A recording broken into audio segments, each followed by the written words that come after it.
सबों को जय मसीह की। എല്ലാവർക്കും ദൈവനാമത്തിൽ നന്ദി പറയുന്നു. एक अच्छी आराधना हम सब कर पाए, हम परमेश्वर का धन्यवाद करते हैं। നല്ലൊരു ആരാധന നടത്താൻ സാധിച്ചത് ദൈവത്തിന് നന്ദി പറയുകയാണ്. कुछ देर की वचन सेवकाई में हम जाएंगे। ഇപ്പോൾ നാം വചനത്തിലേക്ക് പ്രവേശിക്കാൻ പോവുകയാണ്. ശുശ്രൂഷയ്ക്ക് दूसरा तिमोथियो 2 തിമോത്തി और उसका पहला अध्याय 1 അധ്യായം 5 से लेकर 7 तक। Second Timothy chapter 1 verse 5 to 7। ആ വിശ്വാസം ആദ്യം നിന്റെ വലിയമ്മ ലോയിസിലും അമ്മ യുനീക്കയിലും ഉണ്ടായിരുന്നു, നിന്നിലുമുണ്ടെന്ന് ഞാൻ ഉറച്ചിരിക്കുന്നു. അതുകൊണ്ട് എന്നെ കൈവെപ്പിനാൽ നിന്നിലുള്ള ദൈവത്തിന്റെ കൃപാവനം ജ്വലിപ്പിക്കണമെന്ന് നിന്നെ ഓർമ്മപ്പെടുത്തുന്നു. വീരത്വത്തിന്റെ ആത്മാവിനെ അല്ല, ശക്തിയുടെയും സ്നേഹത്തിന്റെയും സുബോധത്തിന്റെയും ആത്മാവിനെ അത്രേ ദൈവം നമുക്ക് തന്നത്. धन्यवाद। पिछले सप्ताह जॉन कर अंकल हमारे बीच में थे കഴിഞ്ഞ ഞായറാഴ്ച കർത്താവിന്റെ ദാസൻ ജോൺ പീടി നമ്മുടെ മധ്യ ഉണ്ടായിരുന്നു. और उन्होंने हमारा जो विरोधी है उस शैतान के बारे में कुछ बातों को बताया। നമ്മുടെ വിരോധിയായ സാത്താനെ കുറിച്ച് സംസാരിച്ചുകൊണ്ടിരുന്നു. शैतान कैसे एक विश्वासी के जीवन में एंटर करने की कोशिश में हमेशा लगा रहता है। സാത്താൻ ഒരു വിശ്വാസിയുടെ ജീവിതത്തിൽ എങ്ങനെ പ്രവേശിക്കുന്നുള്ളതിനെ തന്നെ നോക്കിയിരിക്കുകയാണ്. और उन्होंने कई बातों को उस पे बताया। പല സ്ഥലങ്ങളെ കുറിച്ച് താൻ പ്രസ്താവിക്കുകയുണ്ടായി. गरजने वाले सिंह की नाई वो ताक में रहता है कि एक विश्वासी को नाश कर दे। ഒരു വിശ്വാസിയെ നശിപ്പിക്കേണ്ടത് സാത്താൻ എപ്പോൾ നമ്മുടെ കൂടെ ഉണ്ടെന്നുള്ള വസ്തുത നമ്മൾക്കരുത്. मगर उन्होंने अंत में ये बात बोला कि परमेश्वर और परमेश्वर का जीवता वचन हमारे लिए धैर्य का कारण है। നമ്മുടെ ജീവിതത്തിൽ കർത്താവായ യേശുക്രിസ്തുവിന്റെ വചനം നമ്മളുണ്ടെങ്കിൽ ഒരിക്കലും സാത്താൻ നമ്മളെ ആക്രമിക്കാൻ സാധിക്കില്ല എന്ന് താൻ തന്നെ ശിശുവിൽ പറയുകയുണ്ടായി. अभी जो गीत गाया, ഇപ്പോൾ പാടിയ പാട്ട്, परीक्षाएं परेशानियां आएंगी നമുക്ക് പരീക്ഷ വരുമ്പോൾ मगर परमेश्वर उसमें से हमें निजात देगा। കർത്താവായ യേശുക്രിസ്തു നമ്മെ വിടുവിക്കും. शैतान हमारे परमेश्वर से बड़ा नहीं है। സാത്താൻ ഒരിക്കലും നമ്മുടെ ദൈവത്തിന്റെ മുകളിലുള്ള ആളല്ല. वो हमेशा नीचे है। അവ എപ്പോഴും ദൈവത്തിന്റെ താഴെയുള്ള ഒരു വ്യക്തിയാണ് സാത്താൻ. मगर हमसे ऊपर है। എന്നാൽ നമ്മളെക്കാൾ മുന്നിലിരിക്കുന്ന ഒരു വ്യക്തി കൂടിയാണ്. इसीलिए वो ताक में रहता है विश्वासियों को, मसीहों को गिरा दे। അതുകൊണ്ട് അവൻ എപ്പോഴും സന്ദർഭം നോക്കിക്കൊണ്ടിരിക്കുകയാണ്. വിശ്വാസികളെയും അവന്റെ കൈക്ക് പെടുത്താനുള്ള ശ്രമത്തിലാണ് അവൻ എപ്പോഴും. और अभी जो हमने भाग पढ़ा, ഇപ്പോൾ നാം വായിച്ച ഭാഗത്ത് दूसरा तिमोथी पहला अध्याय 5 से लेकर 7 तक 2 തിമോത്തി 1 അധ്യായത്തിന്റെ 5 മുതൽ 7 വാക്യം നാം വായിച്ചത്. और उसका जो 5वां पद है, 5th वर्स, അതിന്റെ 5ാമത്തെ വാക്യം, निष्कपट विश्वास। നിഷ്കളങ്കമായ വിശ്വാസം. आज का टाइटल मैंने जो इस विषय का शीर्षक ऐसा लिखा, निष्कपट विश्वास। ഇന്നത്തെ എന്റെ സംസാരത്തിന്റെ വിഷയത്തിന്റെ ആദ്യ ഭാഗം മുഖവരാന്നുള്ള നിഷ്കളങ്കമായ വിശ്വാസം എന്നാണ്. और ये किसके बारे में बोला जा रहा है? ആരെ കുറിച്ചാണ് പറഞ്ഞിരിക്കുന്നത് അറിയാമോ? प्रिय तीमुथियुस के बारे में बोला जा रहा है। തിമോത്തിയോസിനെ കുറിച്ചാണ് പറഞ്ഞിരിക്കുന്നത്. और हम देखते हैं इसमें उनकी नानी जो है लोइस और उनकी माता यूनिके, उसके बारे में कुछ कहा जा रहा है। ഈ തിമോത്തിയോസിന്റെ അമ്മ യൂനിക്ക, അമ്മയും വല്യമ്മയെ കുറിച്ചാണ് ഇവിടെ പറഞ്ഞിരിക്കുന്നത്. हाँ, कहने का मतलब उस घर में एक आत्मिक माहौल है। ആ വീട്ടിലൊരു स्पिरिचुअल ഒരു ആത്മീയ അന്തരീക്ഷം ഉണ്ടായിരുന്നു അവിടെ. उनकी नानी वचन को जानने वाली है അവന്റെ വല്യമ്മ വചനത്തെ നല്ലോണം അറിയുന്ന വ്യക്തിയായിരുന്നു. और उनकी माँ यूनिके, वो भी उनको मालूम है वचन। അവന്റെ അമ്മയ്ക്ക് യൂനിക്കയ്ക്ക് ഈ വചനം അറിയാമായിരുന്നു. और ये बचपन से तीमुथियुस वचन के साथ पला बड़ा है। ഈ ചെറുപ്പകാലം മുതൽ തിമോത്തിയോസ് ദൈവത്തിന്റെ വചനത്തോടുകൂടി വളർന്ന ഒരു വ്യക്തിയായിരുന്നു. और वही तीमुथियुस के बारे में लिखा जा रहा है, निष्कपट विश्वास। ആ തിമോത്തിയോസിനെ കുറിച്ച് ഇവിടെ എഴുതിയിരിക്കുന്നത് നിഷ്കളങ്കനായ വിശ്വാസം എന്നാണ്. Sincere faith. നിഷ്കളങ്കമായ വിശ്വാസം. और उसी विश्वास के बारे में, क्योंकि हम सब आत्मिक हैं, हमारे आत्मिकता को और बढ़ाने के लिए उन वचनों को हम पढ़ें, उन वचनों को हम समझें जो हमें आत्मिकता में बढ़ाए। നമ്മുടെ ആത്മീയത്വം വളർത്താൻ വേണ്ടിയിട്ട് നമ്മൾ വചനം പഠിക്കണം, വചനത്തിൽ കൂടി നാം ശ്രദ്ധിച്ചെടുത്ത് എന്നാൽ മാത്രമേ നമ്മുടെ ആത്മീയത വളർന്നു വരികയുള്ളൂ. और इस सब का केंद्र बिंदु ഇതെല്ലാത്തിനും ആധാരമായിരിക്കുന്ന വസ്തുതയുണ്ട്. प्रभु यीशु मसीह है। കർത്താവായ യേശു ക്രിസ്തുവാണ് എല്ലാത്തിനും ആധാരമായിരിക്കുന്നത്. अभी हम आराधना की रोटी और दाखरस में, ഇപ്പോൾ നാം മെസ്സേജിനെല്ലാം പങ്കെടുത്തു. और वो प्रभु यीशु मसीह का जो शरीर है, हम पापियों के लिए वो मारा गया, നമ്മുടെ കർത്താവായ യേശു ക്രിസ്തുവിന്റെ ശരീരം നമ്മളെ പാപികളെ നമുക്ക് വേണ്ടി തകർക്കപ്പെട്ടെന്നുള്ളതാണ്. मारा गया, गाड़ा गया, മാത്രമല്ല അടക്കപ്പെട്ടു, तीसरे दिन जी उठा, മൂന്നാം ദിവസം ഉയർത്തെഴുന്നേറ്റു. जिसकी हम आराधना कर रहे हैं, നാം ആരാധിക്കുന്ന ദൈവം वो मरा हुआ नहीं है, മരിച്ച ദൈവമല്ല, मृत्यु पर जयवंत है। മരണത്തിന് ജയവംശം കൊണ്ടായ ദൈവമാണ്.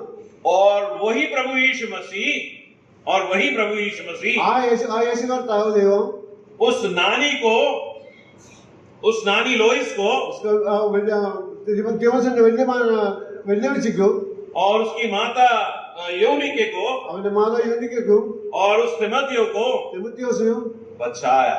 എല്ലാവരും അവൻ രക്ഷിച്ചിരിക്കുകയാണ്. हम सबों को भी बचाया। നാം എല്ലാവരും രക്ഷിച്ചിരിക്കുകയാണ്.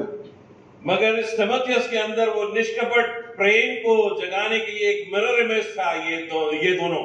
എന്നാൽ ഈ തിമോത്തിയോസിന്റെ ഉള്ളിൽ ആ നിഷ്കളങ്കമായ വിശ്വാസത്തിന് ഇവർ രണ്ടുപേരും കാരണമായി തീർന്നു. और एक और कारण था, അവർ വേറൊരു കാരണം കൂടിയുണ്ട്. प्रेरित पौलुस, प्रेरित पौलुस। അപ്പോസ്തലനായ പൗലോസ്. और हम देखते हैं इस प्रेरित पौलुस को प्रभु यीशु मसीह ने प्रेरितों काम में हम देखते हैं आमना सामना हुआ। वो भी क्रिस्त विरोधी था एक समय में। അപ്പോസ്തലനായ പൗലോസ് ഒരിക്കൽ ക്രിസ്തുവിന് വിരോധിയായിരുന്ന പൗലോസിനെയും ദൈവം തന്റെ മകനാക്കി തീർത്തു. मगर हाँ, उसने प्रभु को प्रभु के ग्रहण किया, കർത്താവായ കർത്താവിനെ പ്രഭുവായി അവൻ നിയമിച്ചു. और उसकी सेवकाई के द्वारा ही हम देखते हैं तिमोथियस भी प्रभु में आया, അവന്റെ പ്രവർത്തന മുഖാന്തരം തിമോത്തിയോസ് ദൈവത്തിന് അറിവാൻ. और उसके साथ सेवा में लग गया। അവന്റെ കൂടെ അവന്റെ പ്രവർത്തനത്തിന് വേണ്ടി തിമോത്തിയോസിനെ പൗലോസ് കൊണ്ടുപോയി. और हम देखते हैं दोनों के बीच में एक एज गैप है, രണ്ടുപേരുടെ മധ്യ വലിയൊരു വിടവുണ്ട്. और एक पिता का और एक पुत्र का जो एज गैप होता है उतना एक गैप है। ഒരു പിതാവിനും പുത്രനുള്ള വിടവ് പോലെ അവരുടെ എല്ലാവരും വിടവുണ്ട്. और आत्मिक पिता करके बोलते हैं, तिमोथियस का आत्मिक पिता है प्रेरित पौलुस। തിമോത്തിയോസിന്റെ ആത്മീയ പിതാവായിട്ടാണ് പൗലോസ് അപ്പോസ്തലനെ തിമോത്തിയോസ് കണ്ടിരുന്നത്. ये बैकग्राउंड सब आप लोग को मालूम है। ഇതിന്റെ പശ്ചാത്തലം നമുക്ക് എല്ലാവർക്കും അറിയാം. मैं मगर उसके कुछ गुण भरी बातों को बताकर मैं अपने शब्दों को बयान करूंगा। സത്യത്തെ ഞാൻ നിങ്ങളോട് വെളിപ്പെടുത്താൻ പോവുകയാണ്.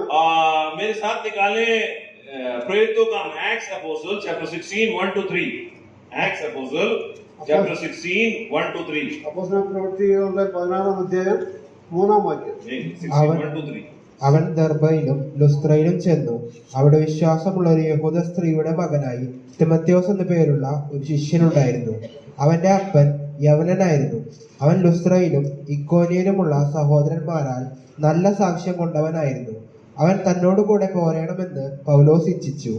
അവന്റെ അപ്പൻ യവനൻ എന്ന് അവിടങ്ങളിലുള്ള യഹൂദന്മാർ എല്ലാവരും അറിഞ്ഞിരുന്നതിനാൽ അവനെ വിചാരിച്ച് അവനെ പരിച്ഛേദന കഴിപ്പിച്ചു. आजकल जो मॉडर्न टर्की है, लुस्रा में इसका जन्म हुआ। ഇന്നത്തെ പുരാതനമായ टर्की प्रदेश പ്രദേശത്ത് നോക്കുന്ന उसमें जन्म लिया। അവിടെയാണ് അവൻ ജന്മം ഉണ്ടായത്. और हम देखते हैं इसमें उसका जो पिता है वो यूनानी है, पिता। അവന്റെ പിതാവ് യവനനായിരുന്നു. और उसकी जो माता है അവന്റെ അമ്മ यहूदिनी है। യഹൂദിയായിരുന്നു. ये बाइबल स्पष्ट करता है, बाइबल छुपाता नहीं कोई बात। തിരുവഴുത്ത് ഒരു കാര്യത്തെ മറിച്ചേക്കുന്ന എല്ലാം വ്യക്തമായിട്ട് നമുക്ക് വെളിപ്പെടുത്തി തന്നിട്ടുണ്ട്. ये स्पष्ट करने का कुछ कारण है, ഇത് വെളിപ്പെടുത്തുന്നതിന് പ്രത്യേക കാരണം കൂടിയുണ്ട്. क्योंकि वो जो एक यूनानी है वो यहूदी के साथ कभी तालमेल नहीं हो सकता। യവനക്കാർ ഒരിക്കലും യഹൂദിനോട് താഴ്ന്ന മനോഭാവം കാണിക്കാത്തവനാണ്. मगर इनका विवाह हुआ है, എന്നാൽ യുവാവ് കല്യാണം കഴിയുന്നത്, और उसके उस विवाह में उसकी आत्मिकता में वो बढ़ रहा है, उसमें आत्मिकता में तिमोथियस उसमें। തിമോത്തിയോസ് വളർന്നുകൊണ്ടിരിക്കുകയാണ്. और हम देखते हैं वो उसका जन्म हुआ।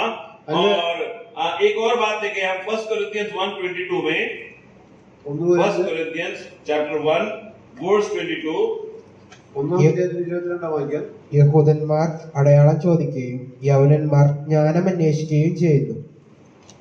उसमें लिखा हुआ है यहूदी चिन्ह चाहते हैं, यूनानी ज्ञान के खोज में रहते हैं। യഹൂദന്മാർ അടയാളം ചോദിക്കുകയും യവനന്മാർ ജ്ഞാനം അന്വേഷിക്കുകയും ചെയ്യുന്നു. और हम उसके यंग स्टेज को देखें, जो तिमोथी है उसका जो यंग स्टेज को देखें हम, दूसरा तिमोथी 3:14 और 15, सेकंड तिमोथी 3:14 and 15, उसका यंग स्टेज यूथ। നീയോ ഇന്നവരോട് പഠിച്ചെന്ന് ഓർക്കുകയും ക്രിസ്തുയേശുവിലുള്ള വിശ്വാസത്താൽ നിന്നെ രക്ഷയ്ക്ക് ജ്ഞാനിയാക്കുവാൻ മതിയായ തിരുവെഴുത്തുകളെ ബാല്യം മുതൽ അറിയുകയും ചെയ്യുന്നതുകൊണ്ട് നീ പഠിച്ചും നിശ്ചയം പ്രാപിച്ചും ഇരിക്കുന്നതിൽ നിലനിൽക്കാം. उसमें लिखा है बाल्यकाल, बाल्य बचपन से 15 वर्ष में, बचपन से पवित्र शास्त्र तेरा जाना हुआ है। ഓ ചെറുപ്പകാലം മുതൽ ദൈവത്തിന്റെ ജ്ഞാനത്തെ വളർന്നവനായിരുന്നു. जो तिमोथियस है उसका जो वचन के साथ रूबरू वो बचपन से है। ഓ തിമോഥെയോസ് ചെറുപ്പകാലം മുതൽ ആ വചനത്തോട് വളർന്നവനായിരുന്നു. വചനം അറിഞ്ഞു പഠിച്ചുകൊണ്ട് വന്നവനായിരുന്നു. उसकी नानी लोइस, അവന്റെ വലിയമ്മ ലൂയിസ്, उसकी माँ यूनिके, അവന്റെ അമ്മ യൂനിക്ക, और उससे जो ये संतान हुआ तिमोथियस बचपन से वचन को जानने वाला है। അവർ ജനിച്ചു വന്ന തിമോഥെയോസ് ചെറുപ്പം മുതലേ വചനത്തിന്റെ പ്രാവീണ്യം പ്രാപിച്ചവനായിരുന്നു. मैं इसीलिए ये बात को बोल रहा हूँ, അതുകൊണ്ട് ഞാൻ ഇങ്ങനെ പറയട്ടെ, हम जो इस कमरे के अंदर हैं, हम चुने हुए झुंड हैं। നമ്മൾ ഇത്രയും പേര് കൂടിയാൽ തിരഞ്ഞെടുക്കപ്പെട്ടവരാണ് നാം. बाहर भीड़ बाहर ऐसी घूम रही है, വലിയൊരു ജനക്കൂട്ടം പുറത്തേക്ക് ചുറ്റിയാൽ അലിഞ്ഞ് നടക്കുന്നുണ്ട്. वो चुने हुए नहीं है। അവരെ തിരഞ്ഞെടുത്തിട്ടില്ല. हमारे अंदर एक आशा है। നമ്മുടെ ഉള്ളിൽ പ്രത്യാശയുണ്ട്. क्या है वो आशा? എന്താണ് പ്രത്യാശ? प्रभु यीशु मसीह जब दोबारा आएगा तो हम सब उसके साथ रहेंगे। കർത്താവായ യേശു രണ്ടാമത് വരുമ്പോൾ നാം അവനോട് എടുക്കപ്പെടുന്ന പ്രത്യാശ നമുക്കുണ്ട്. जो उसके लहू के द्वारा खरीदे गए हैं वो उसके उपस्थिति में रहेंगे। उसका സ്നേഹത്താൽ പിടിക്കപ്പെട്ടവരാ നാം എല്ലാവരും അവനോട് എടുക്കപ്പെടും. मगर बाहर की भीड़ वहां नहीं रहेगी। എന്നാൽ പുറത്തുള്ളവരാരും അവിടേക്ക് വരികയില്ല. तिमोथियस बचपन से चुना गया है। पौलुस माध्यम बना, उसकी नानी माध्यम बनी, उसकी मां माध्यम बनी, मगर वो परमेश्वर की निगाह में, प्रभु यीशु मसीह की निगाह में चुना हुआ पात्र है।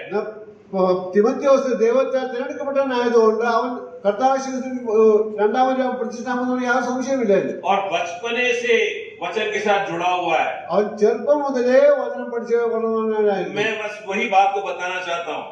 ആ വിഷയത്തെ കുറിച്ച് നമ്മളോട് സംസാരിക്കാൻ ആഗ്രഹിക്കുകയാണ്. फिलिपियंस चैप्टर 2, फिलिपियों 2 अध्याय उसका 19 से लेकर 22, फिलिपियंस चैप्टर 2 वर्स 19 to 22। എന്നാൽ നിങ്ങളുടെ വസ്തുത അറിഞ്ഞിട്ട് എനിക്ക് മനം തണുക്കേണ്ടതിന് തിമോഥെയോസിനെ വേഗത്തിൽ അങ്ങോട്ട് അയക്കാം എന്ന് കർത്താവായ യേശുവിൽ ഞാൻ ആശിക്കുന്നു. നിങ്ങളെ സംബന്ധിച്ച് പരമാർത്ഥമായി കരുതുവാൻ തുല്യചിത്തനായി എനിക്ക് മറ്റാരുമില്ല. യേശുക്രിസ്തുവിന്റെ കാര്യമല്ല, സ്വന്തം കാര്യമത്രേ എല്ലാവരും നോക്കുന്നു. അവനോ മകൻ അപ്പന് ചെയ്യുന്നത് പോലെ എന്നോടുകൂടെ സുവിശേഷ ഘോഷണത്തിൽ സേവ ചെയ്തു എന്നുള്ള അവന്റെ സിദ്ധത നിങ്ങൾ അറിയുന്നുവല്ലോ. उसके 20वें पद में लिखा हुआ है शुद्ध मन। അതിന്റെ വ്യക്തമായ വളരെ നിഷ്കളമായ മനസാക്ഷി तिमोथियस के बारे में लिखा जा रहा है। തിമോഥെയോസിനെ കുറിച്ച് നമ്മൾ എഴുതിയിരിക്കുന്നത്. और 21st वर्ष में लिखा है स्वार्थ की खोज में रहते मनुष्य, प्रभु यीशु मसीह के इसमें नहीं। യേശുക്രിസ്തുവിന്റെ കാര്യങ്ങൾ സ്വന്തം കാര്യം മാത്രം എല്ലാവരും നോക്കുന്നു. मगर प्रभु के पीछे लगने वाला है तिमोथियस। എന്നാൽ കർത്താവായ യേശുവിന്റെ പിൻപറ്റിയവനാണ് തിമോഥെയോസ്. 1 Timothy 1 തിമോഥെയോസ് chapter 4 4 അധ്യായം 12 to 16. 1 Timothy chapter 4 verse 12 to 16. ആരും നിന്റെ യൗവനം തുച്ഛീകരിക്കരുത്. വാക്കിലും നടപ്പിലും സ്നേഹത്തിലും വിശ്വാസത്തിലും നിർമ്മലതയിലും വിശ്വാസികൾക്ക് മാതൃകയായിരിക്കുക. ഞാൻ വരുവോളം വായന, പ്രബോധനം, ഉപദേശം എന്നിവയിൽ ശ്രദ്ധിച്ചിരിക്കുക. മൂപ്പന്മാരുടെ കൈവെപ്പോടെ പ്രവചനത്താൽ നിനക്കു ലഭിച്ചതായി നിന്നിലുള്ള കൃപാവരം ഉപേക്ഷയായി വിചാരിക്കാതെ നിന്റെ അഭിവൃദ്ധി എല്ലാവർക്കും പ്രസിദ്ധമായി തീരേണ്ടതിന് ഇത് കരുതുക. ഇതിൽ തന്നെ ഇരുന്നു കൊള്ളുക. നിന്നെ തന്നെയും ഉപദേശത്തെയും സൂക്ഷിച്ചു കൊള്ളുക. ഇതിൽ ഉറച്ചു നിൽക്കുക. അങ്ങനെ ചെയ്താൽ നീ നിന്നെയും നിന്റെ പ്രസംഗം കേൾക്കുന്നവരെയും രക്ഷിക്കും. कोई तेरी जवानी को तुच्छ न समझने पाए। ആരുടെ യൗവനം തുച്ഛീകരിക്കപ്പെട്ടു പോകരുത്. और उसका वचन में, उसके चाल चलन में और उसके प्रेम में, विश्वास में, पवित्रता में विश्वासी के लिए आदर्श बन जा। അവന്റെ സ്നേഹത്തിൽ നടപ്പിനവൻ എല്ലാ കാര്യത്തിലും മറ്റുള്ളവർ അവനാൽ ആകർഷിക്കപ്പെടുന്ന രീതിയിലായിരിക്കണം. उसके ऊपर कोई पॉइंट आउट नहीं करना है कि ये एक डिस्टर्बिंग एलिमेंट है. इसको അതിന് വേണ്ടി ഒരു പ്രത്യേക डिस्टर्बिंग एलिमेंट അതൊരു ഉപദ്രവിക്കുന്ന ഒരു ശല്യമുണ്ടാക്കുന്ന ഒരു വസ്തുവായിട്ട് നാം കാണരുത്. वचन, चाल चलन, प्रेम, विश्वास, पवित्रता विश्वासियों के लिए बीच में आदर्श बनना. तेरी जवानी, നമ്മുടെ ഇടയിൽ വിശ്വാസികളുടെ സ്നേഹം, അതുപോലെ തന്നെ നിർമ്മലത, ഇതെല്ലാം നമ്മുടെ നാം കുറിക്കൊള്ളേണ്ട കാര്യങ്ങളാണ്. प्राचीनों का हाथ उसके ऊपर था. പ്രവാചകന്മാരുടെ കൈ അവരുടെ മേലുണ്ടായിരുന്നു. एल्डर्स लोग उसके ऊपर हाथ रखे और उसको ग्रो किए. മൂപ്പന്മാർ അവരുടെ കൈ വെച്ച് അവരെ പ്രാർത്ഥിച്ചവരുടെ അവർക്ക് വളർച്ച ഉണ്ടായിരുന്നു. इसका मतलब वो बचपन से परमेश्वर की ओर से और मनुष्यों के बीच में आत्मिक परमेश्वर में बड़ा हो. അവർ ചെറുപ്പകാലം മുതൽ ദൈവത്തിന്റെ കൃപയാൽ അവർ വളർന്ന് ആത്മീയമായിട്ട് വളർന്നു എന്ന് നമുക്ക് കാണാൻ സാധിക്കും. हम विषय में वापस आ जाएं. നാം വിഷയത്തിലേക്ക് വീണ്ടും വരാം. विषय से भटके नहीं. അതിനകത്ത് തെറ്റിപ്പോകുന്നില്ല. दूसरा तिमोथी 2 തിമോഥെയോസ് पहला अध्याय और उसका 5वां पद. 2 തിമോഥെയോസ് 1-ാം അധ്യായത്തിന്റെ 5-ാം വാക്യം. ആ വിശ്വാസം ആദ്യം നിന്റെ വലിയമ്മ ലോവീസിലും അമ്മ യുനീക്കയിലും ഉണ്ടായിരുന്നു, നിന്നിലും ഉണ്ടെന്ന് ഞാൻ ഉറച്ചിരിക്കുന്നു. मैंने जस्ट उसका बैकग्राउंड बताया तिमोथियस के बारे में. एक्चुअली तिमोथियस के बारे में जो बताना है, मेजर 3 पॉइंट है जो सिंसियर फेथ के बारे में है. തിമോഥെയോസിനെ കുറിച്ച് ഞാൻ നേരത്തെ പറഞ്ഞു. തിമോഥെയോസിനെ കുറിച്ച് പറയാനുള്ള പ്രത്യേക അതിനുള്ള ആ നിഷ്കളങ്ക വിശ്വാസത്തെ കുറിച്ച് ഞാൻ പറയാൻ ആഗ്രഹിക്കുന്നത്. रूटेड इन स्क्रिप्चर, परमेश्वर के वचन में उसने जड़ पकड़ा. ആ കർത്താവേശ്വരന്റെ വചനത്തിലാണ് ഉറച്ചെന്നാണ്, അതിന് വേദുന്നതിനായിരുന്നു അവൻ. एक्शन ओरिएंटेड था वो कार्य करने के लिए उसका देह सामने लगा हुआ है. Action oriented person. അവന്റെ പ്രവൃത്തിപരത്തിലാണ് എല്ലാം കാണിക്കുന്നതിനായിട്ടാണ് നമുക്ക് തിമോഥെയോസിനെ കുറിച്ച് കാണാൻ സാധിക്കുന്നത്. इंटरनल जेन्युइन था वो, मन उसका साफ था, शुद्ध मन का था वो. അവൻ ശുദ്ധ മനസാക്ഷിയോട് കൂടിയനായിരുന്നു തിമോഥെയോസ്. इसीलिए उस 5वें पद में लिखा हुआ है निष्कपट विश्वास. അതുകൊണ്ടാണ് 5-ാം വാക്യത്തിൽ എഴുതിയിരിക്കുന്നത് നിഷ്കളങ്ക വിശ്വാസമുള്ളവൻ. Sincere faith. किसी के लिए भी नहीं लिखा जाएगा, उनके लिए लिखा जाएगा जिनके अंदर ये पाया जाएगा. അവൻ നിഷ്കളങ്ക വിശ്വാസം വന്നാൽ അവന്റെ ഉള്ളിൽ കാപട്യത്തിന്റെ യാതൊരു ഒരു തരി പോലും ഉണ്ടായിരുന്നില്ല എന്ന് നമുക്ക് കാണാം. हिपोक्राइट्स कैसे होते हैं? हिपोक्राइट्स കപടഭക്തിക്കാർ എങ്ങനെയാണ്? वो बाहर से अच्छे दिखेंगे, അവർ പുറമെ എല്ലാം നല്ല രീതിയിൽ കാണാൻ സാധിക്കും. अंदर कुछ और है. അകത്തുള്ള അവരുടെ ചിന്താഗതി വ്യത്യസ്തമായിരിക്കും. मगर तिमोथियस के बारे में कहा जा रहा है वो नॉन हिपोक्राइट है. എന്നാൽ തിമോഥെയോസിനെ കുറിച്ച് പറയുമ്പോൾ അവന് കപടഭക്തി അവൻ ലെവലേശം ഇല്ലായ ഒരു एक വ്യക്തിയായിരുന്നു. जेन्युइन पर्सन है, യഥാർത്ഥമായിട്ടുള്ള ഒരു വ്യക്തിയായിരുന്നു. परमेश्वर पर भरोसा रखने वाला है. കർത്താവായ ക്രിസ്തുവിൽ അവൻ ഉറച്ച ഉറപ്പുണ്ടായിരുന്നു. सुसमाचार उसका केंद्र है. അവന്റെ ഗോസ്പൽ അവന്റെ കേന്ദ്രബിന്ദുവായിരുന്നു. और सही डॉक्ट्रिन, करेक्ट डॉक्ट्रिन उसके साथ है. കൃത്യമായിട്ടുള്ള ഉപദേശം അവന്റെ കൂടെ ഉണ്ടായിരുന്നു. कहने का मतलब उसका जो बेस है, फाउंडेशन है, वो बहुत स्ट्रांग है. അവന്റെ അടിസ്ഥാനം അത് വളരെ ശക്തിയായിട്ടുള്ളതായിരുന്നു. അടിസ്ഥാനമുള്ളവനായിരുന്നു തിമോഥെയോസ്. उसकी माँ, അവന്റെ അമ്മ, उसकी नानी അവന്റെ വിലമിച്ചി, और उसका आत्मिक पिता प्रेरित पौलुस. അവന്റെ ആത്മപിതാവായ പൗലോസ്. उस इन तीनों के जो मेन घटक है वो है प्रभु यीशु मसीह. അവരുടെ 3 പേരുടെയും പ്രധാന കാര്യം കർത്താവായ യേശുക്രിസ്തുവായിരുന്നു അവരുടെ കേന്ദ്രബിന്ദു. और प्रभु यीशु मसीह से ये लोग सीखे, प्रभु यीशु मसीह ये लोग सीखे കർത്താവായ യേശു ഇവര് പഠിച്ച് और इन्होंने तिमोथियस को तैयार किया. ഇവരെ തിമോഥെയോസിനായിട്ട് കർത്താവായ യേശുക്രിസ്തുവിന് വേണ്ടി തയ്യാറാക്കിയ ഒരു വ്യക്തിയാണ്. आज इस सुबह ये वचन हमारे अंदर भी ये प्रेरणा दे कि हम भी वैसे ही बोल्ड हो जाएं जैसे तिमोथियस बोल्ड है. തിമോഥെയോസ് എങ്ങനെയാണ് ദൃഢനിഷ്ഠയുള്ളവൻ, അതുപോലെ നാമും നമ്മൾ ക്രിസ്തീയത്തിൽ ദൃഢനിഷ്ഠയുള്ളവനായിരിക്കേണ്ടതാണ്. Root, first point, rooted in scripture, जड़ पकड़ा वचन में. ആ കർത്താവ് യേശുക്രിസ്തുവിൽ വേരൂന്നി നാം വളരേണ്ടത് അത്യാവശ്യമായിരിക്കുകയാണ്. भजन संहिता chapter 1, Psalms chapter 1 verse 3. Psalms chapter 1 verse 3. അവൻ ആറ്റിരികത്ത് നട്ടിരിക്കുന്നതും തക്ക കാലത്ത് ഫലം കായ്ക്കുന്നതും ഇലവാടാത്തതുമായ വൃക്ഷം പോലെ ഇരിക്കും. അവൻ ചെയ്യുന്നതൊക്കെയും സാധിക്കും. उसमें लिखा हुआ है वह उस वृक्ष के समान है जो बहती नालियों के किनारे लगाया गया है और अपनी ऋतु में फलता है, जिसके पत्ते कभी मुरझाते नहीं। അവൻ ആറ്റയിൽ നട്ടിരിക്കുന്നു, തക്കാലത്ത് ഫലം കഴിക്കുന്നു. ഇല വാടാത്ത വൃക്ഷം പോലെ. ഇല ഒരിക്കലും വാടാത്ത വൃക്ഷമായിട്ടായിരിക്കുന്നത്. Rooted in scripture. कौन? तीमुथियुस के बारे में बोल रहा है। और आज हम इस सुबह सीख रहे हैं, हम भी अगर उसमें रूटेड होंगे तो हमारी स्थिति भी यही होगी. നാം ക്രിസ്തുവിന്റെ വചനത്തിൽ നാം വേരുന്നവരാണെങ്കിൽ നമ്മളിലും ആ വേരുന്നുള്ള അവസ്ഥ ഉണ്ടെങ്കിൽ നാം ഒരിക്കലും ഇലവാടാത്ത വൃക്ഷം പോലെ ഇരിക്കുന്നവരായിരിക്കും. 3 का लास्ट. इसीलिए जो कुछ वह पुरुष करे वह सफल होता है. 3 का लास्ट. മൂന്നിന് അവസാനത്തെ വാക്യം. അവർ ചെയ്തു നോക്കിയാൽ ഇലവാടാത്ത വൃക്ഷം പോലെ ഇരിക്കും. അവർ ചെയ്തു നോക്കിയാൽ സാധിക്കും. ചെയ്യുന്ന കാര്യമെല്ലാം സാധിക്കും. वो सफल होगा. നാം ചെയ്യുന്ന കാര്യം എല്ലാത്തിനും അതിന് സാധിക്കുന്ന ഒരു അവസ്ഥ നമുക്ക് ഉണ്ടാവും. यिर्मयाह 17वां अध्याय 17 अध्याയം और उसका 7 और 8. यिर्मयाह chapter 17 verse 7 and 8. യഹോവയിൽ ആശ്രയിക്കുകയും യഹോവ തന്നെ ആശ്രയമായിരിക്കുകയും ചെയ്യുന്ന മനുഷ്യൻ ഭാഗ്യവാൻ. അവൻ വെള്ളത്തിനരികെ നട്ടിരിക്കുന്നതും ആറ്റരികെ വേരൂന്നിരിക്കുന്നതുമായ വൃക്ഷം പോലെയാകും. ഉഷ്ണം തട്ടുമ്പോൾ അത് പേടിക്കയില്ല. അതിന്റെ ഇല പച്ചയായിരിക്കും. വരൾച്ചയുള്ള കാലത്തും വാട്ടം തട്ടാതെ ഫലം കായ്ച്ചുകൊണ്ടിരിക്കും. स्टार्ट कैसे कर रहा है ये वचन? स्टार्ट कैसे कर रहा है? यिर्मयाह 17 verse 7 स्टार्ट कैसे कर रहा है? धन्य है वो पुरुष.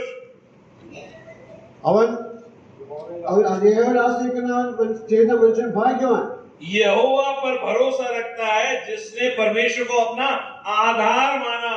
യഹോവയിൽ ആശ്രയിക്കുന്നവനും കർത്താവ് യേശുക്രിസ്തുവിനെ തന്റെ ജീവിതത്തിന്റെ എല്ലാ മേഖല അടിസ്ഥാനമാക്കിയിരിക്കുന്നവനായിരിക്കും. उसके बाद 8 में उसका एग्जाम्पल दे रहा है. जिसने यहोवा को आधार माना, उसके बाद उसने एग्जाम्पल दिया एक वृक्ष का. അതിനൊരു ഉദാഹരണമായിട്ട് കൊടുത്തത് ഒരു വൃക്ഷത്തെയാണ്.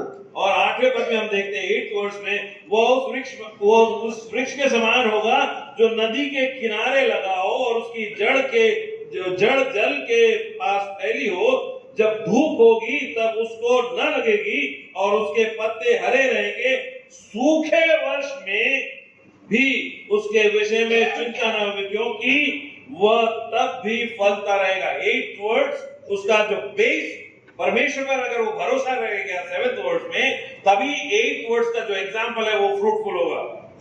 7ാം വാക്യം നാം വായിച്ചാൽ 8ാം വാക്യം കർത്താവ് യേശുക്രിസ്തുവിനെ അടിസ്ഥാനമാക്കിയിരിക്കുന്ന അവസ്ഥയെ കുറിച്ചാണ് പറയുന്നത്. അവൻ വെള്ളത്തിനെ നട്ടിരിക്കുന്നു, ആറ്റടിനെ വേരുന്നിരിക്കുന്നതുമായ വൃക്ഷം പോലും ഉഷ്ണം തട്ടുമ്പോഴോ പേടിക്കയില്ല. അതിന്റെ ഇല പച്ചയായിരിക്കും. വരൾച്ചയുള്ള കാലത്ത് വാട്ടം തട്ടാതെ ഫലം കായ്ച്ചുകൊണ്ടിരിക്കും. यहोशू chapter 1.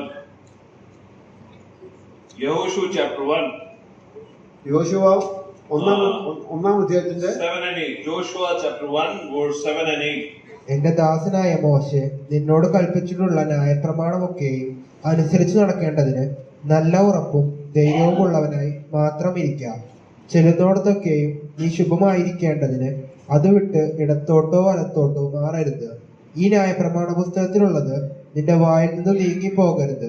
അതിലെഴുതിയിരിക്കുന്നത് പോലെയൊക്കെയും പ്രമാണിച്ചു നടക്കേണ്ടതിന് നീ രാവും പകലും അത് ധ്യാനിച്ചു കൊണ്ടിരിക്കണം.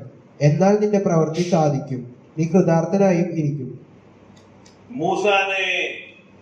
मूसा वायदे के प्रदेश में पहुंच नहीं पाएगा. മോശ ആ വാഗ്ദത്തം ചെയ്ത ദേശത്തേക്ക് എത്തുന്നതിന് മുമ്പ് यहोशू को नियुक्त किया गया. യോശുവയെ നിയോഗിച്ചു. नेतृत्व करना है इस्राएलियों का. ഇസ്രായേൽ മക്കളുടെ നേതൃത്വം മോശയോട് പറഞ്ഞു. उसके पहले उसका बेस तैयार किया गया. അതിന്റെ മുന്നേ തന്നെ അതിന്റെ അടിസ്ഥാനം ഇട്ട് കൊടുത്തു യോശുവയ്ക്ക്. तो हियावान 7th verse. 7ാം വാക്യം. तो हियावान बहुत दृढ़ होकर व्यवस्था जो मेरे दास मूसा तुझे दी है सबके अनुसार चौकसी करना, और उसमें तो न दाहिने मुड़ना न बाएं, तब जाकर तू जहाँ जाएगा तेरा काम सफल होगा. എന്റെ ദാസനായ മോശ നിന്നോട് കൽപ്പിച്ചിട്ടുള്ള ന്യായപ്രമാണമൊക്കെ അനുസരിച്ച് നടക്കേണ്ടതിന് നല്ല ഉറപ്പും ധൈര്യമുള്ളവനായിരിക്കാൻ മാത്രം ഇരിക്കുക. ചെല്ലുന്നിടത്തേക്ക് നീ ശുഭമായിരിക്കണേ, അത് വിട്ട് ഇടത്തോട്ടോ വലത്തോട്ടോ തിരിയരുത്. व्यवस्था की ये पुस्तक, व्यवस्था मतलब परमेश्वर का जीवता वचन का जो पुस्तक है, उसका 8th वर्ष, उसको अपने चित्त से मन से निकालना नहीं. കർത്താവായ യേശുക്രിസ്തുവിന്റെ വചനം ഒരിക്കലും നമ്മുടെ മനസ്സിൽ നിന്ന് മാറ്റിക്കളയാൻ പാടില്ലാത്തതാണ്. रात दिन उसका ध्यान करना, രാത്രിയും രാവും പകലും നമ്മൾ ധ്യാനിച്ചുകൊണ്ടിരിക്കണം. इसीलिए जो कुछ उसमें लिखा है उसके अनुसार करने की चौकसी करना. ഇതിന്റെ എന്തെല്ലാം എങ്ങനെയാണ് എഴുതിക്കുക, എന്തെല്ലാം എഴുതുക, നമ്മൾ ദിനം പ്രതി നാം അനുസരിച്ച് നടക്കേണ്ട അത്യാവശ്യമായ കാര്യമാണ്. എന്തോ എഴുതിയിട്ടുണ്ട് ആ പടി മാതിരി ചെയ്യുന്നവൻ उसकी चौकसी करना, जो लिखा उसको मानना. എന്താ എഴുതിയിരിക്കുന്നു അതിനെ നമ്മൾ മാനിച്ച് ബഹുമാനിച്ച് മുന്നോട്ട് പോകണം. एक क्लास, क्योंकि ऐसा ही करने से तेरे सब काम सफल होंगे और तू प्रभावशाली होगा. 8 का लास्ट, 8-ാം അധ്യായത്തിൽ അവസാനം വാക്യം, എന്നാൽ നിന്റെ പ്രവൃത്തി സാധിക്കും, നീ കൃതാർത്ഥനായി വിധിക്കും. प्रभावशाली होगा. अगर इस वचन को तू पी लेगा, रात दिन उसको ध्यान करेगा, पढ़ेगा, समझेगा और बढ़ेगा, रूट तेरा जड़ उसमें पकड़ा रहेगा, तब तो प्रभावशाली होगा. രാവും പകലും ധ്യാനിക്കുകയും പഠിക്കുകയും ചെയ്താൽ മാത്രമേ നമുക്ക് ദൈവത്തോട് കൂടെ അടുത്ത് ജീവിക്കാൻ സാധിക്കുകയുള്ളൂ. मेरा फर्स्ट पॉइंट था rooted in scripture. ഒന്നാമത്തെ പോയിന്റ് കർത്താവായ യേശുവിൽ നാം വേരുതിരിക്കണം. सेकंड पॉइंट है एक्शन ओरिएंटेड. പ്രവൃത്തിപരത്തിൽ നാം കൊണ്ടുവരണമെന്ന്. वो एक प्रैक्टिकल एग्जीक्यूशन के साथ वो आगे बढ़ रहा है तीमुथियुस विद रिजल्ट. और उसको पढ़ने के लिए, हम समझने के लिए जेम्स चैप्टर 1 वर्स 22 निकाले.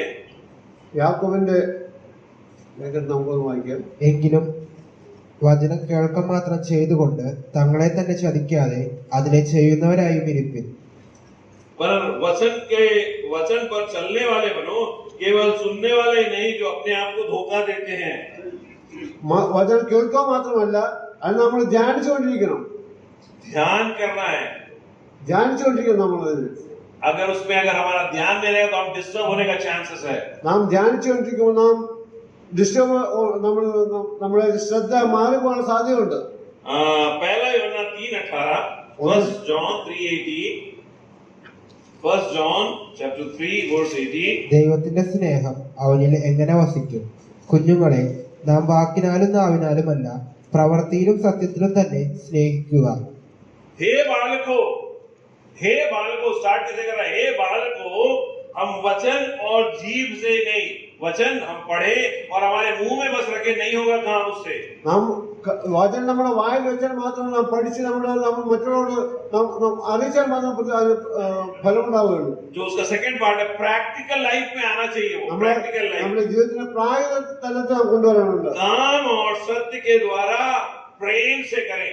നാം എന്ത് പ്രവൃത്തി ചെയ്യാനും അത് സ്നേഹത്തോടു കൂടി നാം ചെയ്യണം. हम दूसरा पॉइंट जो देख रहे हैं, एक्शन ओरिएंटेड. നമ്മുടെ പ്രവൃത്തി പദ്ധതി നാം കൊണ്ടുവരണം. और कोलोसियों 3:23 देखें. कोलोसियंस चैप्टर 3 वर्स 23. നിങ്ങൾ ചെയ്യുന്നതൊക്കെയും മനുഷ്യർക്കെന്നല്ല കർത്താവിനെന്ന പോലെ മനസ്സോടെ ചെയ്യുവിൻ. इसमें लिखा हुआ है, जो कुछ तुम करते हो നീ എന്ത് തന്നെ ചെയ്യാതെ तन मन से करो. അത് മനസ്സുകൊണ്ട് ചെയ്യണം. किसके लिए करना है उसमें लिखा हुआ है? ആർക്ക് വേണ്ടി ചെയ്യണം ഇവിടെ എഴുതിയിട്ടുണ്ട്. मनुष्यों के लिए नहीं, മനുഷ്യർക്ക് വേണ്ടിയല്ല, पर എന്നാൽ उसमें लिखा हुआ परंतु എന്നാൽ प्रभु के लिए. കർത്താവിന് വേണ്ടി മാത്രം ചെയ്യണം. Action oriented. तीमुथियुस ने कभी भी पौलुस को खुश नहीं किया. തിമോഥെയോസ് ഒരിക്കലും പൗലോസിനോടൊന്നും ചെയ്തില്ല. तीमुथियुस ने कभी भी अपने माँ को खुश नहीं किया. അവന്റെ അമ്മയ്ക്ക് വേണ്ടി ഒന്നും ചെയ്തില്ല. उसकी नानी को खुश नहीं किया. വെല്ലുവിളിക്ക് വേണ്ടി ഒന്നും ചെയ്തില്ല. मगर किसको खुश किया? എന്നാൽ ആർക്ക് വേണ്ടി ചെയ്തു? प्रभु यीशु मसीह. കർത്താവായ യേശുക്രിസ്തുവിന് മാത്രം വേണ്ടി. जिसने उसको चुना, അവനെ തിരഞ്ഞെടുത്ത വ്യക്തി ആരാണോ ആ വ്യക്തിക്ക് വേണ്ടി. जिसने उसे नाश में से चुना, അവൻ നാശത്തിൽ നിന്ന് വിടിച്ച വ്യക്തിക്ക് വേണ്ടി. उसको उसने खुश किया. मनुष्य को खुश नहीं किया. മനുഷ്യർക്ക് വേണ്ടി ഒന്നും ചെയ്തില്ല. ആ നാശത്തിൽ നിന്ന് വിടുവിച്ച വീണ്ടെടുത്ത വ്യക്തിക്ക് വേണ്ടി അവൻ ചെയ്യും. किसको खुश करना है? അവനെ സന്തോഷിപ്പിക്കണം. प्रभु को खुश करना है. യേശു കർത്താവിനെ നാം സന്തോഷിപ്പിക്കാനായിരിക്കുന്നു. उसमें लिखा हुआ, जो कुछ तुम करते हो എന്ത് തന്നെ ചെയ്യാനും तन मन से करो, मन से करो, तन मन से करो. അത് നല്ല മനസാക്ഷിയോട് നാം ചെയ്യണമെന്നാണ്. यह समझकर कि मनुष्यों के लिए नहीं, ഇത് നാം മനസ്സിലാക്കണം, മനുഷ്യർക്ക് വേണ്ടിയല്ല, परंतु प्रभु के लिए करते हो. എന്നാൽ ദൈവത്തിന് വേണ്ടി ചെയ്യണം എന്നുള്ളതാണ്. और थर्ड पॉइंट जो है, इंटरनल एंड जेन्युइन. अंदर से वो बात साफ है, जेन्युइन है. മൂന്നാമത് പറഞ്ഞ അന്തരീക്ഷം നമ്മുടെ അകത്തു നിന്നുള്ള ജനുവിനായിട്ടുള്ള യഥാർത്ഥ സത്യസന്ധമായിട്ടുള്ളതായിരിക്കണം. उसका मन साफ है. അതിന്റെ അവന്റെ മനസ്സ് വളരെ ക്ലീൻ ആയിട്ടുള്ളതാണ്, വളരെ ശുദ്ധമായിട്ടുള്ളതാണ്. वो क्लीनलीनेस हम कैसे पकड़ पाएंगे?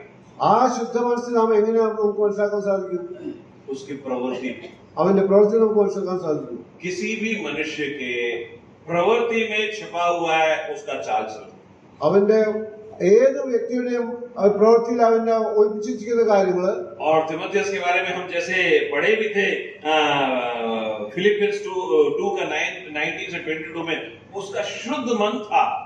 തിമോഥെയോസിനെ നാം പഠിച്ചു, ഫിലിപ്പിലെ നാം വായിച്ചു, ശുദ്ധ മനസാക്ഷിയുള്ളവനായിരുന്നു. वो व्यक्तित्व के बारे में कहा जा रहा है इंटरनल और वो जेन्युइन है. एक स्पिरिचुअल उसका मन जो है परमेश्वर की उपस्थिति में पवित्र है. അവനെ കുറിച്ച് നാം പഠിക്കേണ്ട, അവന്റെ മനസ്സ് ശുദ്ധമായിരുന്നു, ദൈവത്തിലുള്ള അവന്റെ ആ പ്രവൃത്തി ശുദ്ധ മനസ്സോടു കൂടിയുള്ളതായിരുന്നു. एक उदाहरण हम देखें. ഒരു ഉദാഹരണം നമുക്ക് നോക്കാം. लूका रचित सुसमाचार में हम आए, लूक्स गॉस्पेल चैप्टर 19.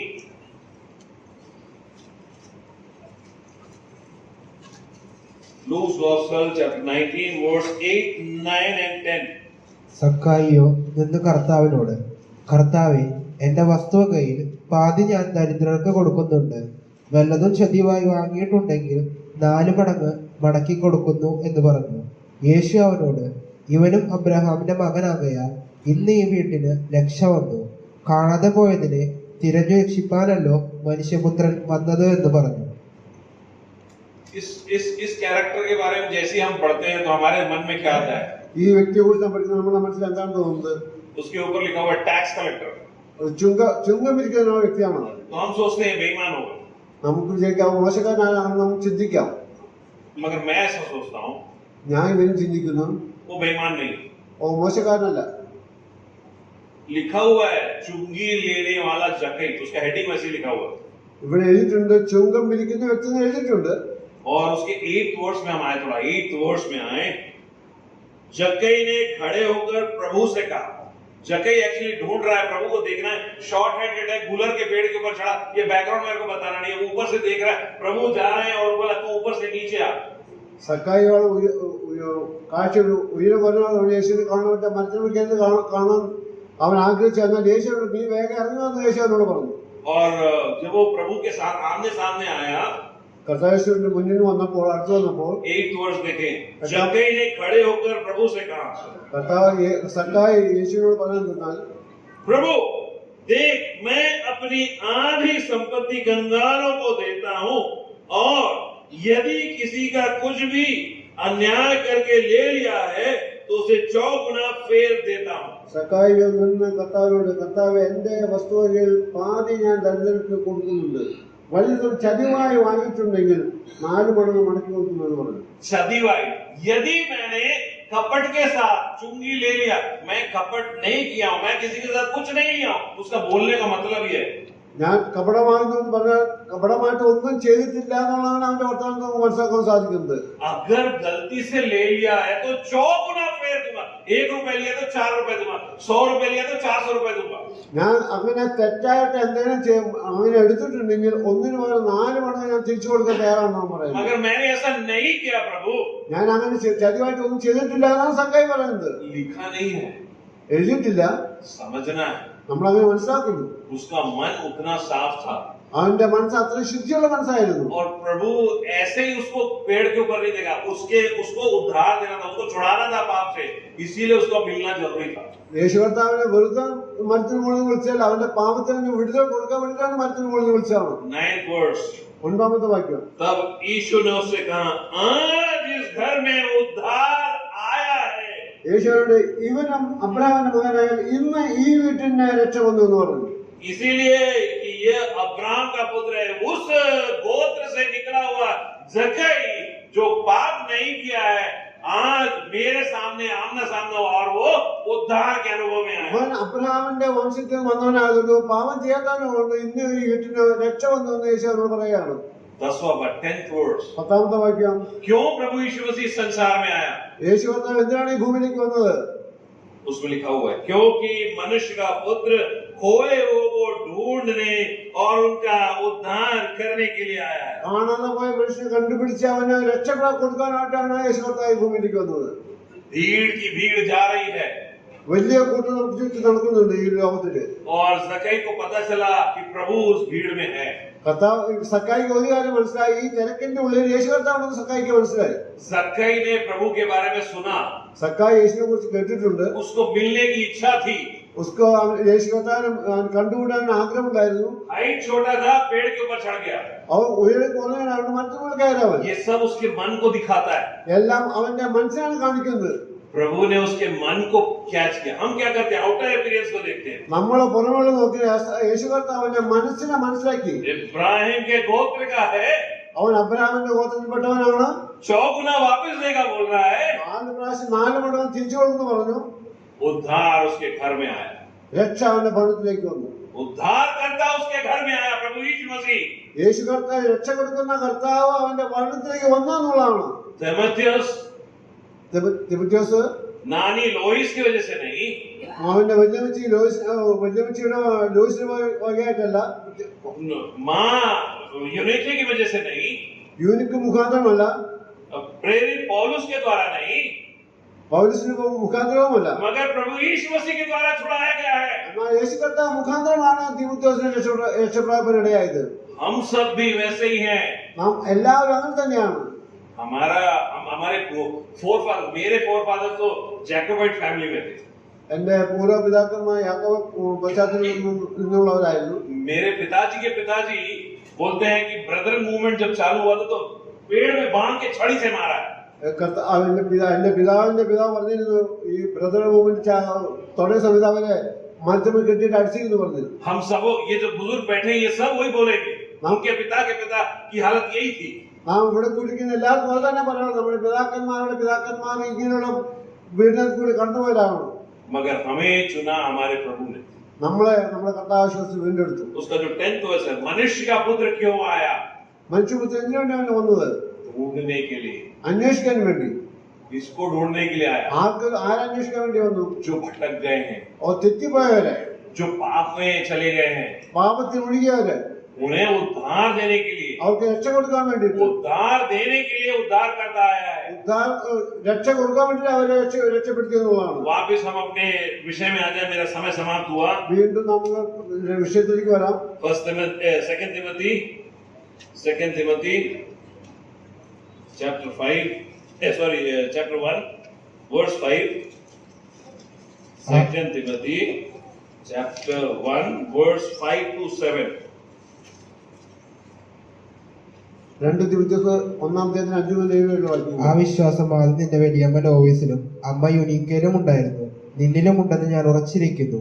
അതുകൊണ്ട് എന്റെ കൈവെപ്പിനാൽ നിന്നിലുള്ള ദൈവത്തിന്റെ കൃപാവരം ജ്വലിപ്പിക്കണമെന്ന് നിന്നെ ഓർമ്മപ്പെടുത്തുന്നു. ഭീരുത്വത്തിന്റെ ആത്മാവിനെ അല്ല, ശക്തിയുടെയും സ്നേഹത്തിന്റെയും സുബോധത്തിന്റെയും ആത്മാവിനെ അത്രേ ദൈവം നമുക്ക് തന്നത്. एक 6th वर्ष में एक लाइट के बारे में कहा जा रहा है. 6ാമത്തെ വാക്യത്തിൽ വെളിച്ചത്തെ പറഞ്ഞിട്ടുണ്ട്. वरदान जो तेरे हाथ में लगा उसको प्रज्वलित करने के लिए. നിന്റെ തന്നിലുള്ള വെളിച്ചം നീ പ്രകാശിപ്പിക്കുന്നത്. यहाँ लाइट जल रहा है, ഇവിടെ വെളിച്ചം കത്തുന്നു, ലൈറ്റ് കത്തുന്നുണ്ട്. अगर डोर्स पूरे बंद हो जाए, अंधकार हो जाए और ये लाइट बंद हो जाए तो पूरा अंधकार हो जाएगा. ലൈറ്റ് ഇവിടെ ഓഫ് ചെയ്തത് ഇവിടെ ഇരുട്ടായി മാറും. मगर जैसे ही एक लाइट जलेगा तो पूरा प्रकाशमान हो जाएगा. ഒരു ലൈറ്റ് കത്തിയാൽ ഈ അന്തരീക്ഷം മുഴുവൻ പ്രകാശപരമായി തീരും. अंधकार पाप को दिखाता है, അന്ധകാരം ഇരുട്ടിനെ കാണിക്കുന്നു. और उजाला जो प्रकाश है वो प्रभु यीशु मसीह को दिखाता है. വെളിച്ചം എന്ന കർത്താവ് യേശുക്രിസ്തുവിനെ കാണിക്കുന്നു. और वही उजाला हमारे अंदर आने के लिए बोल रहा है, वही प्रज्वलित करने के लिए बोल रहा है. അത് ആ വെളിച്ചം നമ്മുടെ ഉള്ളിൽ വന്ന് പ്രകാശിക്കേണ്ടതാണ്. 7th verse. 7ാമത്തെ വാക്യം. क्योंकि परमेश्वर ने हमें भय की नहीं पर सामर्थ, प्रेम और संयम की आत्मा दी है. നമുക്ക് സുബോധ വീരത്തിന്റെ ആത്മാവിനെ അല്ല, ശക്തിയുടെയും സ്നേഹത്തിന്റെ ആത്മാവിനെ നമ്മൾ തന്നിരിക്കുകയാണ്. परमेश्वर ने हमें दिया है, കർത്താവ് യേശുക്രിസ്തു നമ്മൾ തന്നിരിക്കുകയാണ്. परमेश्वर ने हमें दिया. प्रेरित पौलुस के अंदर ये सारे गुण थे. പൗലോസിനുള്ള എല്ലാ ഗുണവിശേഷങ്ങളും ഉണ്ടെങ്കിലും, തിമോഥെയോസിനുള്ള എല്ലാ ഗുണവിശേഷങ്ങളും ഉണ്ടെങ്കിലും, वो स्क्रिप्चर में रूटेड इन स्क्रिप्चर, അവൻ ആത്മീയതയിൽ അടിസ്ഥാനം വേരുന്നവനാണ്. एक्शन ओरिएंटेड, അവന്റെ പ്രവർത്തനത്തിലുണ്ട്. Internal genuine. അവന്റെ അകത്ത് യഥാർത്ഥമായിട്ടുള്ളതാണ്, ജനുവിനാണ് എഴുതുന്നത്. प्रभु यीशु मसीह हमारा रोल मॉडल है. നമ്മളെ യേശു കർത്താവ് നമുക്ക് ഒരു മാതൃകാ പുരുഷനാണ്. आज भी आराधना में हमने सुना पिलातुस ने एक बार नहीं, 2 बार नहीं, 3 बार इस बात को पब्लिक में अंगीकार किया कि इसके अंदर कोई पाप नहीं है. പീലാത്തോസിനെ ഒന്നല്ല 2 അല്ല 3 പ്രാവശ്യം പറഞ്ഞു യാതൊരു പാപമില്ല എന്ന്. किसको? प्रभु यीशु मसीह को. യേശു കർത്താവിനെ കുറിച്ച് പറഞ്ഞ അങ്ങനെയാണ്.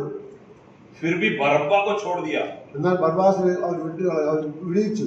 एंड्री ने अपने ने प्रार्थना किया, 2 कुकर्मियों के बीच में प्रभु यीशु मसीह. രണ്ടിന്റെ മധ്യയാണ് യേശു കർത്താവ് ഉള്ളത്. 2 कुकर्मियों के बीच में प्रभु यीशु मसीह. 2 പ്രവർത്തിക്കാരുടെ മധ്യയാണ് യേശു കർത്താവ് ഉള്ളത്.